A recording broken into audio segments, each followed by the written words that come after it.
기쁜 안식일입니다. 오늘은 날씨가 몹시 덥지만은 우리가 이 한적한 시골에 있으니까 여기는 시원하고 참 좋은 안식일입니다. 아름답고 좋습니다. 오늘 하나님의 말씀은 마태복음 19장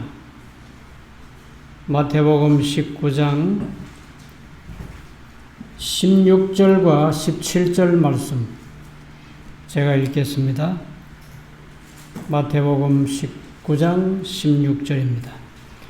어떤 사람이 주께 와서 가로되 선생님이여 내가 무슨 선한 일을 하여야 영생을 얻으리이까?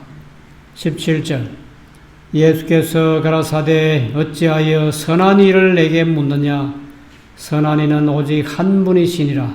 네가 생명에 들어가려면 계명들을 지키라. 오늘은 네가 생명에 들어가려면 계명들을 지키라. 이 말씀을 좀 준비해 봤습니다. 이스라엘 백성들이 다른 나라들, 이방인들과 다른 점이 있어요. 창조주 하나님을 섬기는 것, 그리고 하나님의 계명을 가진 것입니다. 이스라엘 백성들이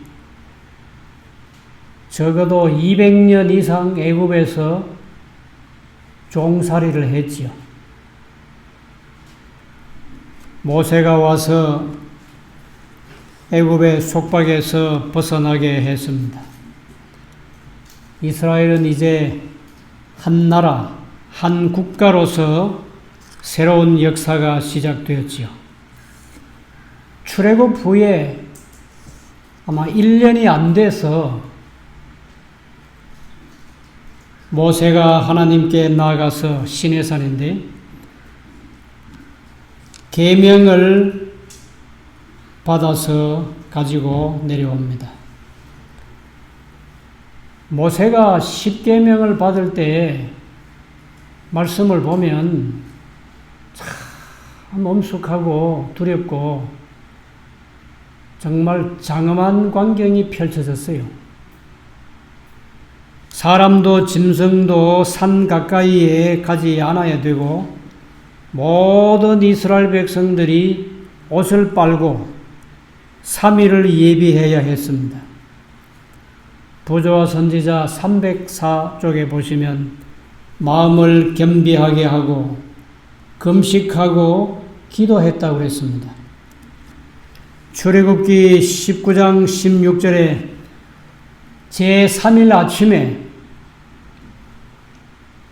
천둥과 번개와 빽빽한 구름이 시내산을 덮었고 연기가 자욱하고 아주 큰 나팔 소리가 울려왔습니다.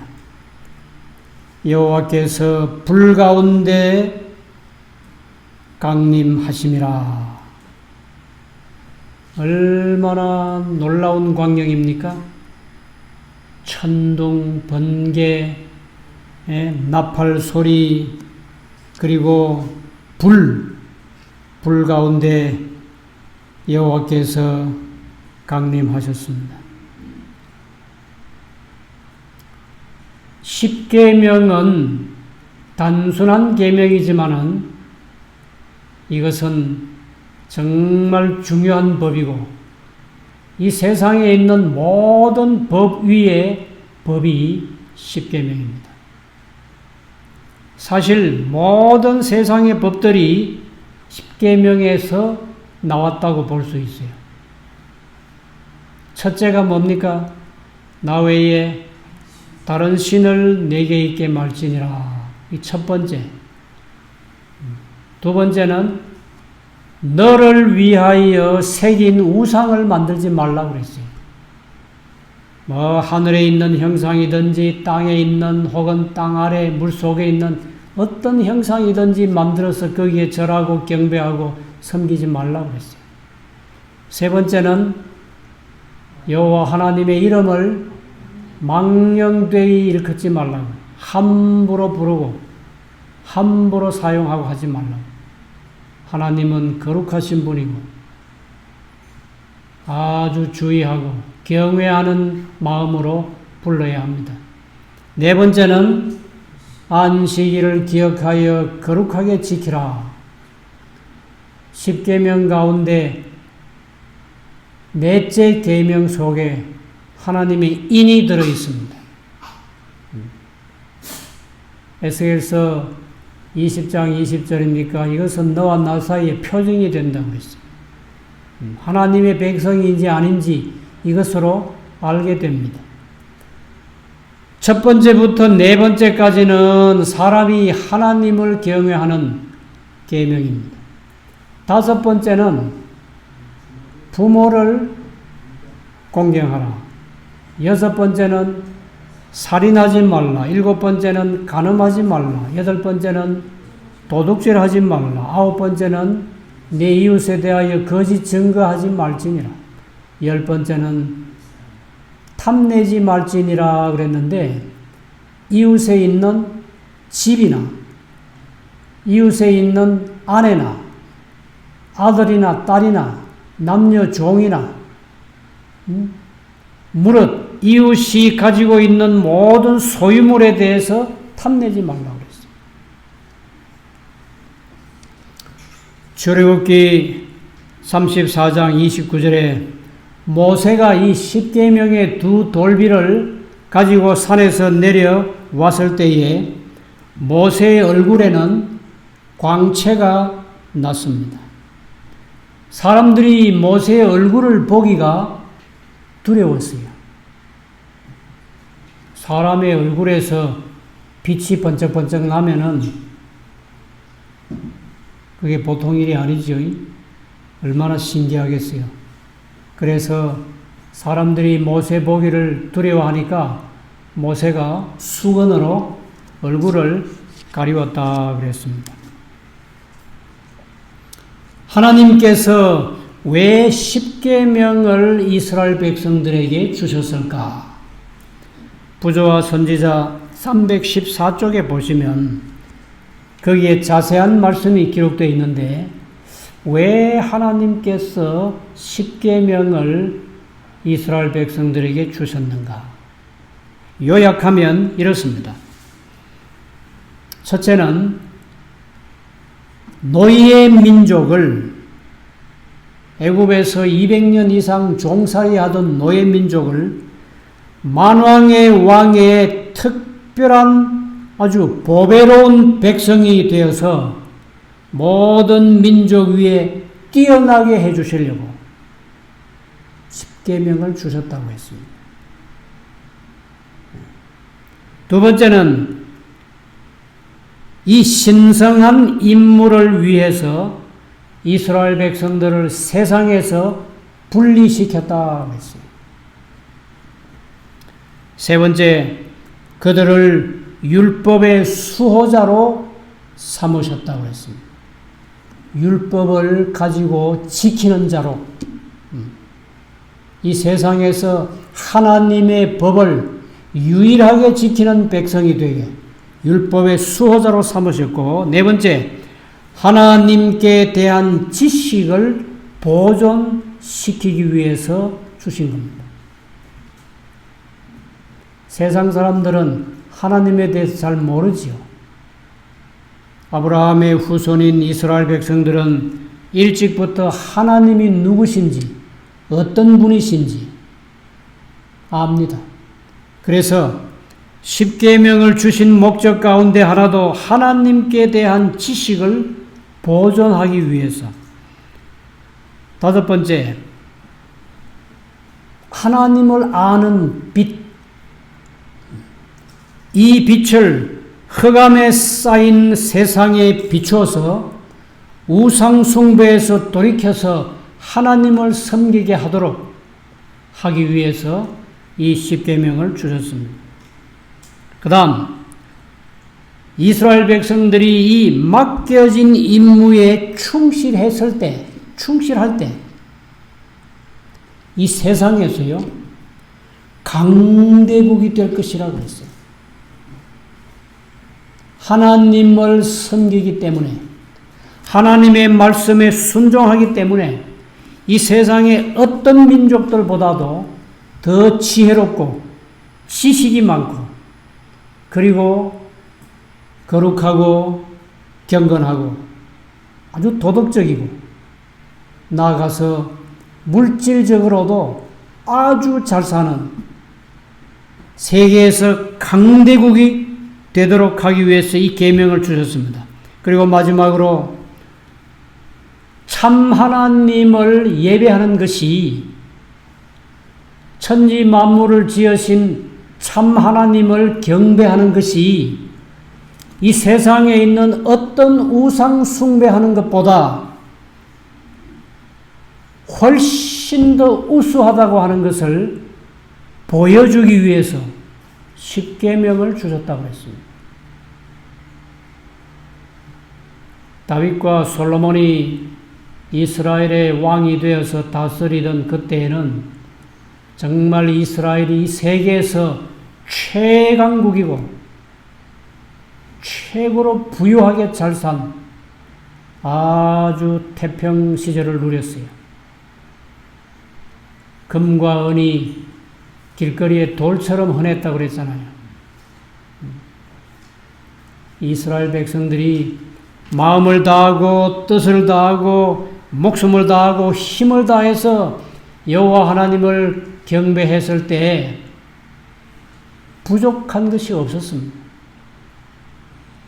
세상 열방 나라의 왕들이 솔로몬에게 와서 솔로몬에게 질문을 했는데 솔로몬이 답변을 못한 게 하나도 없었다고 했어요.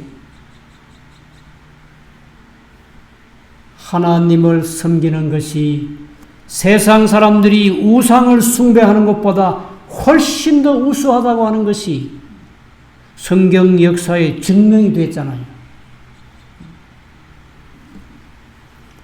모세가 시내산에서 하나님께로부터 받은 십계명의 두 돌비는 지성소 안에 금으로 만든 법궤 속에 보관했습니다. 거기에 안치했어요. 그 위에는 두 천사가 날개를 서로 이렇게 맞닿아가지고 그리고 아래를 내려다보고 있는 그룹 천사 둘이 거기 서 있었고 그 천사와 천사 사이의 자리를 시연소라고 그랬는데 쉽게 설명드리자면 죄를 용서해 주는 곳이다 하는 장소입니다. 근데 그 시연소에서 신기한 빛이 비쳤어요. 성막을 공부해 보면 성소가 지어지고 그리고 성소가 두 칸으로 나누어져 있지요. 성막의 동쪽에 있는 성막의 문을 들어오면은 거기에 첫 번째 보이는 곳이 번제단이죠. 번제단에서 성소에 들어가려면 물두멍이 있어요. 제사장들은 성소에 들어갈 때는 반드시 씻고 들어가야 했습니다. 그래서 성소 안에 들어가면은 오른쪽에는 떡상이 있고 12개의 떡이 항상 진설되어 있죠. 그리고 왼쪽에는 7 등대가 있었습니다. 그리고 맞은편에 향단이 있어서 온종일 1년 내내 향이 피어져서 향연이 올라가고 있죠. 그 다음에 성소와 지성소를 구별하는 휘장이 있었습니다. 매일의 제사에서 제사장이 가지고 온 피를 휘장에 뿌렸죠. 휘장은 예수님의 몸을 상징하는 것인데 휘장 안에 들어가면 그것이 지성소인데 지성소에 법궤가 있습니다. 법궤 속에 두 돌비가 있어요.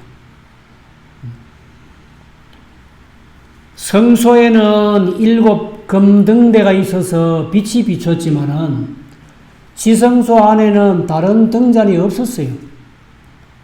왜냐하면 법궤 위에 그 시연좌에서 알 수 없는 밝은 빛이 찬란하게 비쳐 나오기 때문에 지성소 안에 다른 불이 없어도 항상 환했습니다. 그 빛은 하나님께서 그 법궤 위에 친히 임재해 계시다고 하는 증거였어요.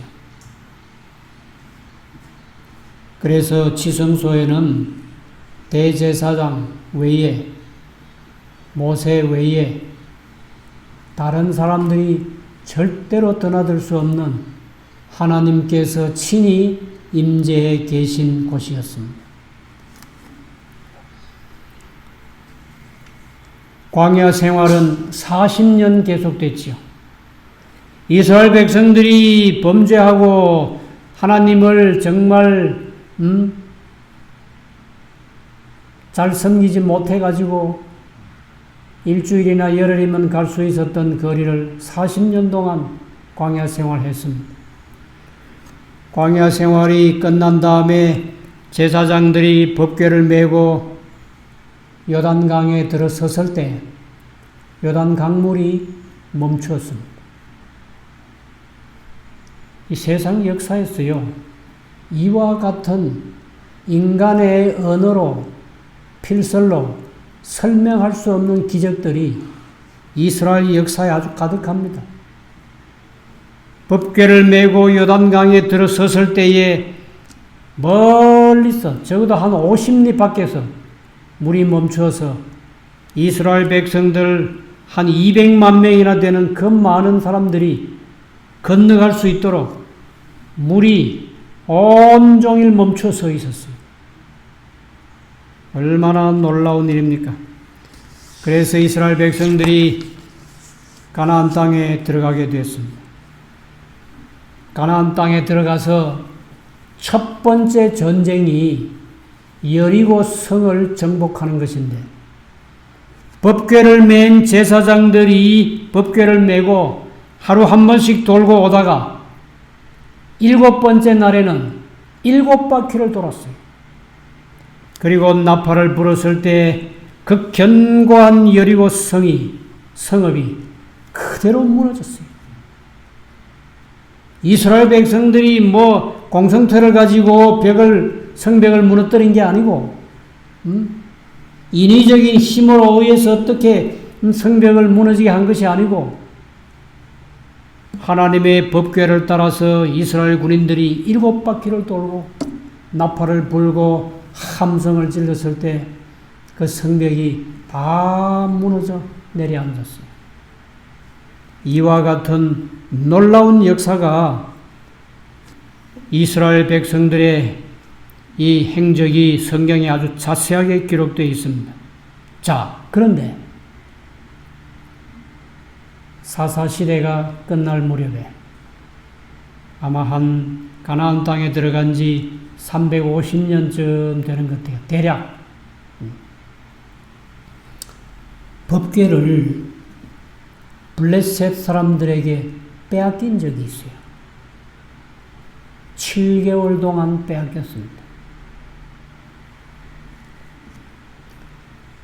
사사시대가 끝날 무렵이기 때문에 이때에 법궤를 지키고 있던 제사장은 엘리지요.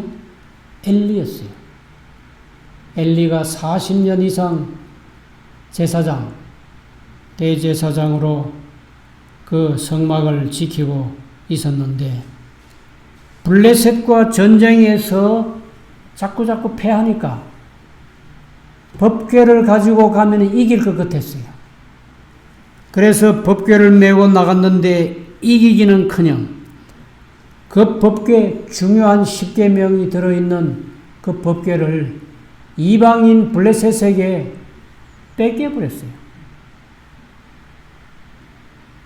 이스라엘 역사에 가장 수치스럽고 뼈아픈 사건, 역사가 바로 이 사건입니다.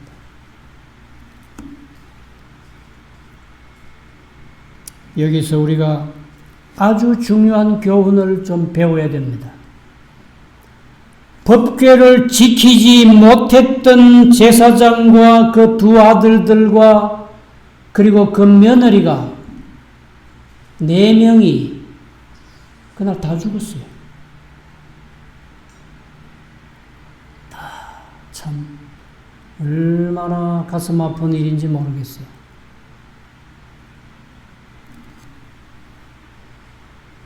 법궤를 지켜야 되는데 하나님께 제대로 물어보지도 않고 어떻게 법궤를 덜렁 전쟁터에 내줍니까?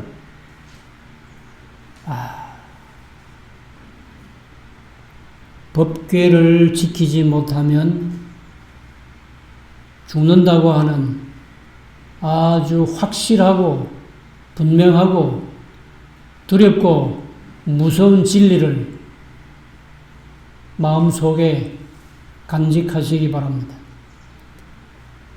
두 번째 교훈은 그 당시에 이스라엘 백성들이 우상 숭배를 많이 했거든요. 그리고 법궤를 가지고 나간 엘리의 두 아들들도 홈리와 비나스입니까? 두 아들들도 성경 기록에 보면 아주 불경스러운 제사장들이었어요. 제사에 바치기도 전에 고기를 새 갈고리를 가져와서 뺏어갔어요. 그래서 그 고기 구워 먹고 하나님께 정말 거룩하게 바쳐야 할 제물들을 자기 배 채우는데 이게 뭡니까? 계명을 제대로 지키지 않고 이 계명을 가지고 전쟁터에 나가서 적군을 이기기 위한 무기로, 단순히 하나의 무기로 쓰려고 했을 때 법궤가 그 백성들, 그 군인들을 지켜주지 않았어요. 하나님의 십계명은 전쟁터에 가지고 나가는 무기로서 주신 게 아니에요. 하나님께서. 왜 주셨어요? 이 계명을 믿음으로 순종하면서 잘 지키라고. 그럴 때의 계명의 힘이 대단한 것이지 계명을 지키지도 않고 계명이 자기를 보호해 주기를 그거는 그런 일은 없어요. 가만히 보십시오. 이 십계명이 블레셋 군인들에게 빼앗겼을 때 블레셋 군인들이 이 십계명을 어디 가져갔어요? 다곤의 신전에 가져갔어요. 자기들이 가장 신성시하는 다곤의 신전에 가져갔다고요. 다곤 신이 뭐인지 알죠? 다곤 신은 몸 상체는 사람의 모양이고 그리고 몸이 절반 이 아래 하체는 물고기 형태예요. 그것을 자기들의 신으로 섬겼다고요. 그런데 아침에 일어나서 다곤 신전에 들어가 보면 다곤 신의 목이 잘려져 있어. 아무도 손댄 흔적이 없는데 법궤만이 거기 있을 뿐인데 다곤 신의 목을 잘라놔. 그 다음날 가면 또 잘라놔.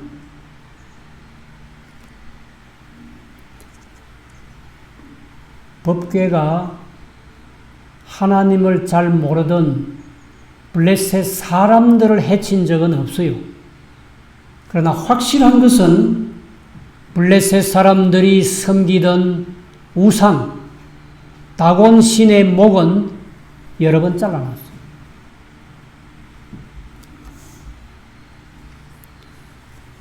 자기들이 더 이상 법궤를 가지고 있어야 할 필요성이 없어졌습니다.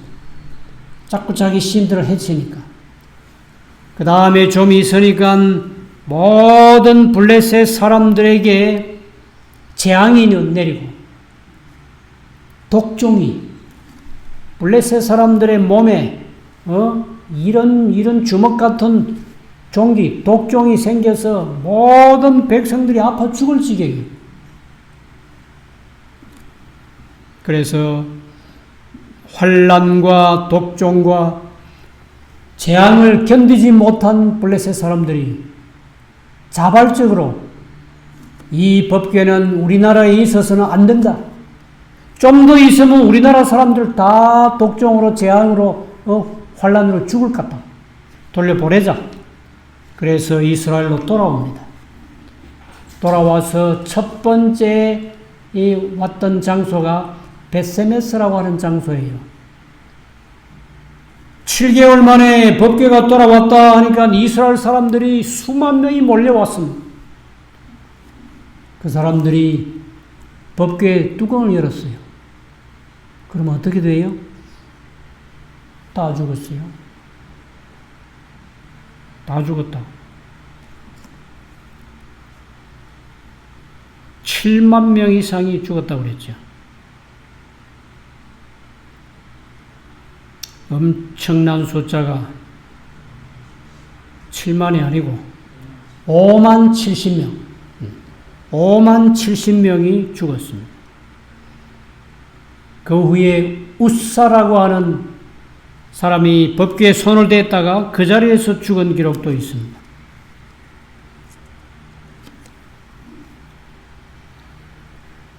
법궤는 어딜 가든지 법궤로서 십계명으로서 사명을 충실히 했어요.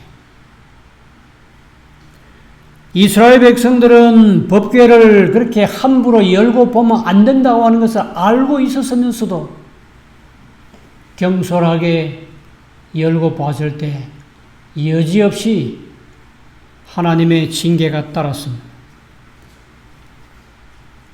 나중에 이 법궤는 솔로몬이 아름다운 성전을 짓고 다시 지성소에 안치되었습니다.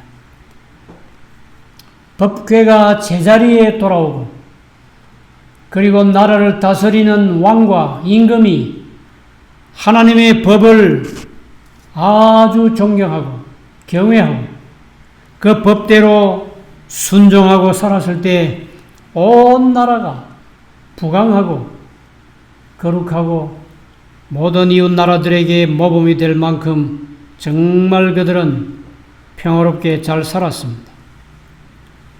그런데 그 세월도 오래 가지 못했어요. 이스라엘이 왕정 시대에 들어와서 400년 남짓한 세월인데 바벨론 군대가 쳐들어와서 유다를 함락시켰지요. 유다보다 100년도 훨씬 이전에 아시리아 군대가 들어와서 북방 이스라엘 10지파를 아주 초토화시켰어요. 진작에 망해버렸어요. 남방 유다는 그래도 조금 더 은혜의 기간을 부여받았는데 그래도 605년에 597년에 BC 586년에 3차에 걸쳐서 바벨론의 느부갓네살 왕이 쳐들어와서 남방 유다가 다 포로로 잡혀가고 그만 역사에서 사라지는 듯 했습니다. 유다는 70년 동안 바벨론에 가서 또 종살이를 해야 돼요. 그런데 그럼 법궤는 어떻게 됐는가?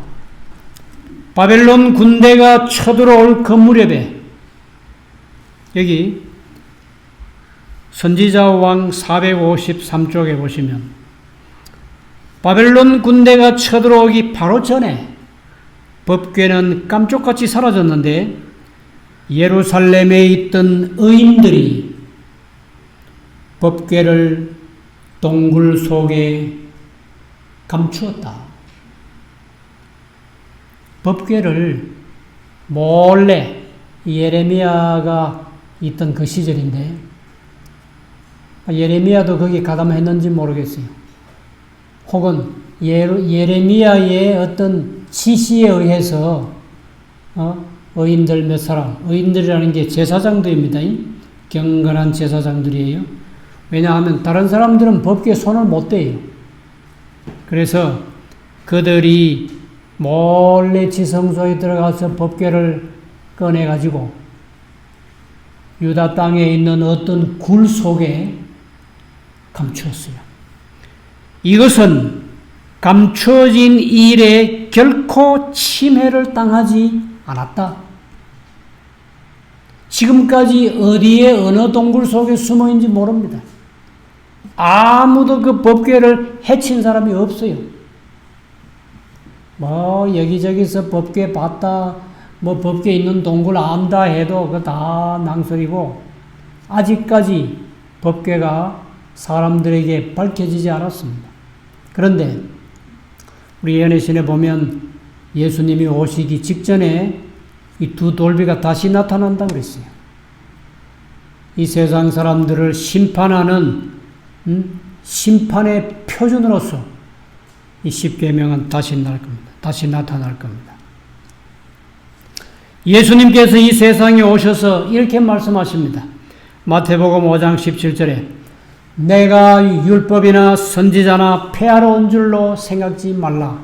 폐하러 온 것이 아니요 완전케 하려 왔노라. 예수님이 언제 단 한 번이라도 율법을 폐했다. 내가 왔으니까 율법은 폐해졌다. 십계명은 폐해졌다. 그런 말씀을 한 번도 한 적이 없습니다. 하신 적이 없습니다. 부자 법관이 와서 질문했을 때 선생님 내가 어떻게 하면 영생에 들어가겠습니까? 라고 물었을 때 네가 생명에 들어가려면 계명들을 지키라. 계명들을 지키라. 요한복음 14장 21절에 나의 계명을 가지고 지키는 자라야 나를 사랑하는 자라. 나를 사랑하는 자는 아버지께 사랑을 받을 것이라 그랬습니다.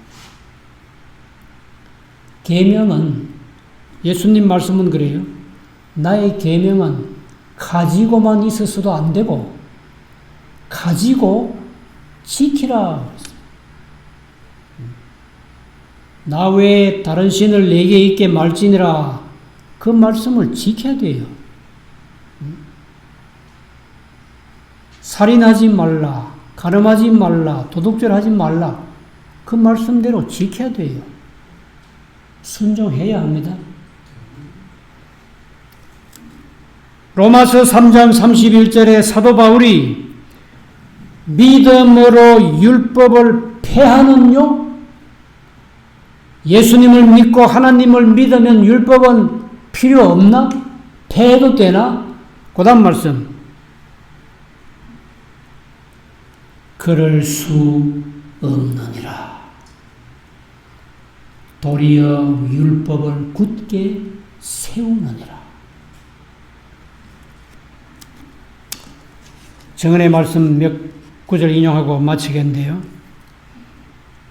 대쟁투 433쪽입니다. 원문 페이지입니다. 하늘에 있는 성전의 지성소에는 하나님의 율법, 십계명이 거룩하게 보관되어 있다. 하늘에 있는 성소, 지성소에 하나님의 율법이 보관되어 있는데 이 보관되어 있는 율법의 원본이라고 했어요. 하나님께서 모세에게 두 돌비에다가 친수로 친히 하나님의 손가락으로 쓰셔서 주신 것은 하늘에 있는 원본의 사본입니다.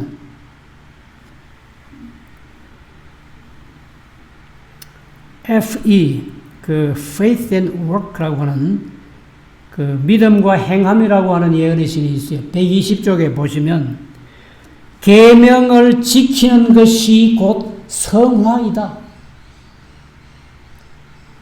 사람이 변화되어야 하늘에 가지요.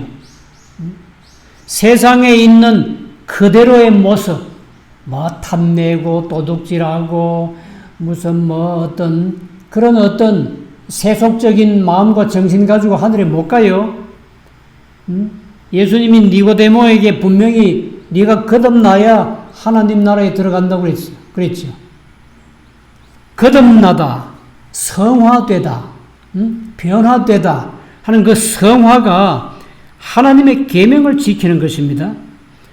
대쟁투 469쪽에 더 자세한 설명이 있는데 율법의 원칙과 일치되는 품성이 성화다. 이 말씀도 잘 기억하시기 바랍니다. 믿음과 행함 117쪽에 그리고 29쪽에 그리스도께서는 율법 대신에 은혜를 가지고 왔다. 이 말은 사탄의 궤변이었다 그랬어요. 사탄이가 말한 거짓말이었단 말입니다. 이제 율법은 필요 없고 그리스도의 은혜로 구원받는다. 믿기만 하면 구원받는다. 율법 안 지켜도 된다. 인간은 율법을 지킬 수 없다. 그건 전부 다 사탄의 궤변이라고 그랬어요. 하나님을 믿는다고 하는 하나님의 백성들은 예수님을 잘 믿어야 하지요. 잘 믿어야 합니다. 잘 믿기 때문에 예수님이 말씀하신 그 계명을 지켜야 합니다.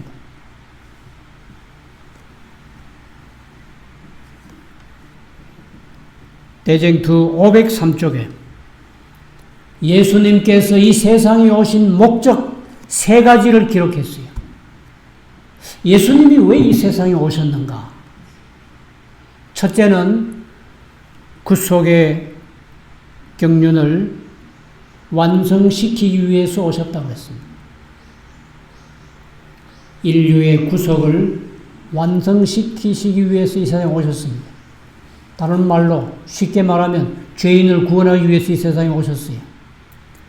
두 번째 오신 목적은 율법을 크게 하고 십계명이죠. 율법을 크게 하고 존귀하게 하기 위해서 오셨습니다.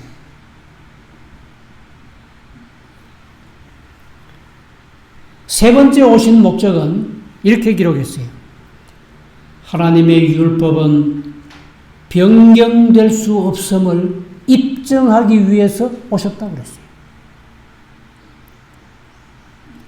만약에 하나님의 계명, 십계명을 변경할 수 있었다고 하면 예수님이 이 세상에 오셔서 십자가에 달리실 필요도 없어요. 세상의 모든 사람들이 하나님의 율법을 범해서 다 죄인이 됐는데 한 사람으로 말미암아 죄가 들어와서 죄가 온 세상 사람들을 다 죄인 되게 했지요. 그런데 이 하나님의 율법은 바꿀 수도 변개할 수도 폐할 수도 없는 불변의 법칙입니다. 하나님이 변하지 않으시는 한 계명이 변할 수가 없어요. 하나님은 변함이 없으시다 그랬죠. 회전하는 그림자도 없으시다 그랬죠. 그렇기 때문에 계명이 변하지 않습니다. 변할 수도 없습니다. 대쟁투 639쪽에 아까 제가 말씀드린 감추어졌던 십계가 다시 한번 나타나는데 예수님께서 재림하실 무렵 공중에 십계명이 나타난다. 심판의 표준으로 나타난다. 공중에 십계명이 나타나면은 불같은 글자로 씌어진 그 십계명의 글자 한자 한자를 이 세상에 있는 사람들이 다 볼 수 있습니다. 그걸 보니까 살인하지 말라고 그랬죠. 간음하지 말라고 그랬죠. 도둑질하지 말라고 그랬죠. 거짓말하지 말라고 그랬죠. 그 말씀이 다 나타나는 것을 보고 저 하나님의 십계명을 범하지 말 걸 내가 저걸 진작에 지켰을 걸 하는 사람들은 너무 늦었다 그랬어요. 그때는 구원의 길이 없어요. 예수님께서 마지막에 지성소 봉사를 다 끝내시고 다 이루었다 하시고 이제 제사장의 옷을 벗으시고 만왕의 왕 만주의 주의 옷을 입으시고 천천만만의 천사들과 함께 나팔을 불면서 이 세상에 오셔서 그리스도 안에 죽은 자들이 먼저 일어나고 그 후에 살아남은 우리도 변화되어서 공중에서 주를 영접하게 될 텐데 그때 십계명을 보고 저 계명을 내가 범해서 내가 저걸 지켰으면 좋았을 걸 하면 too late. 너무 늦었어요. 그때는 구원의 길이 없어요. 멸망밖에 없어요. 그래서 제가 오늘 말씀을 마치면서 읽을 말씀은 시편 119편에 있는 말씀 한 구절을 보고 마치겠는데요. 시편 119편은 성경 66권 가운데서 가장 긴 장입니다. 시편 119편은 176절까지 있어요. 오직 시편 119편만 이렇게 깁니다. 근데 이 시편 119편 속에는 같은 말이 다른 말로 자꾸 바뀌면서 반복되는 말씀이 있는데 법, 증거, 도, 법도, 율례, 계명, 말씀, 규례 이것이 끊임없이 반복되며 나옵니다. 180번 나와요. 그 중에서 한 절만 제가 읽겠습니다. 시편 119편 60절 말씀입니다. 주의 계명을 지키기에 신속하고 지체치 아니하였나이다. 하나님의 계명을 지키기에 다윗은 어떻게 했다고요?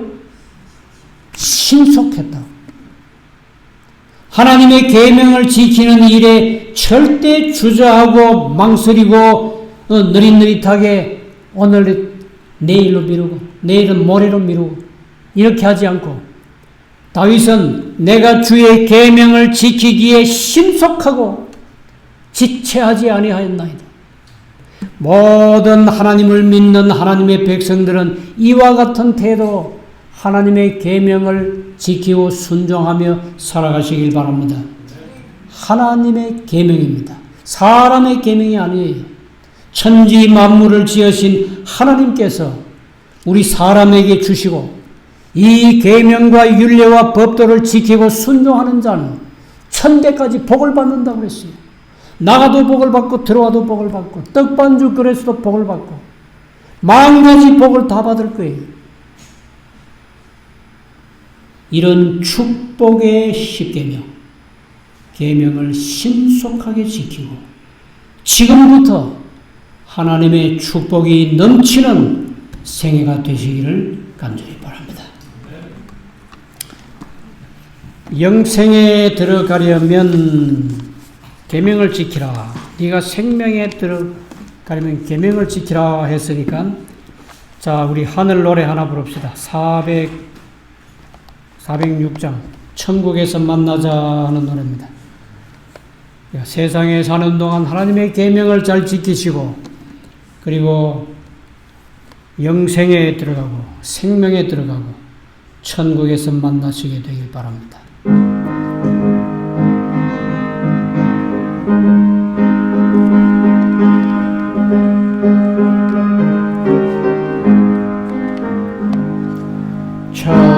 천국에서 만나리라 그날 아침 가기사 순례자여 예비하라 늦어지지 않도록 그날 아침 그곳에서 정이 되는 천국문에서 우리 모두 기쁨으로 그날 아침 그 문에서 만나리. 너의 등불 밝혀 있나 기다린다 신랑이. 천국문에 이를 텐데 그가 반겨 맞으리. 그날 아침 그곳에서 저기 뱀은 저 천국문에서 우리 모두 기쁨으로 그날 아침 그 문에서 만나리. 기다리던 성도들과 그 문에서 만날 때 참 즐거운 우리 모임 얼마나 기쁘랴. 그날 아침 그곳에서 저기 뱀은 저 천국문에서 우리 모두 기쁨으로 그날 아침 그 문에서 만나리. 사랑이 많으신 우리 하나님 아버지, 오늘 이 복된 안식일에 이 아름다운 날에 저희로 하여금 하나님의 성전에 와서 하나님을 찬양하며 경배하게 해주시니 감사합니다. 하나님께서 저희를 사랑하셔서 주신 계명을 이제부터 더욱 열심히 그리고 더욱 충실하게 또 더욱 신속하게 잘 지키는 하나님의 백성 되게 해 주시옵소서. 우리 주님이 세상에 오시는 날까지 변함없는 믿음으로 충성된 믿음으로 하나님의 계명을 지키고 열심히 주님 오심을 증거하고 살다가 우리 주님 오실 때 기쁨으로 주님을 영접하게 해 주시옵소서. 아무도 계명을 경홀히 하지 않게 하시고 업신여기지 않게 하시고 이 계명을 사랑하고 믿음으로 하나님을 섬김과 똑같이 이 계명을 섬기고 순종하고 사는 모든 주의 자녀들 되게 해주시기를 예수님의 거룩하신 이름으로 간절히 기도드리옵나이다.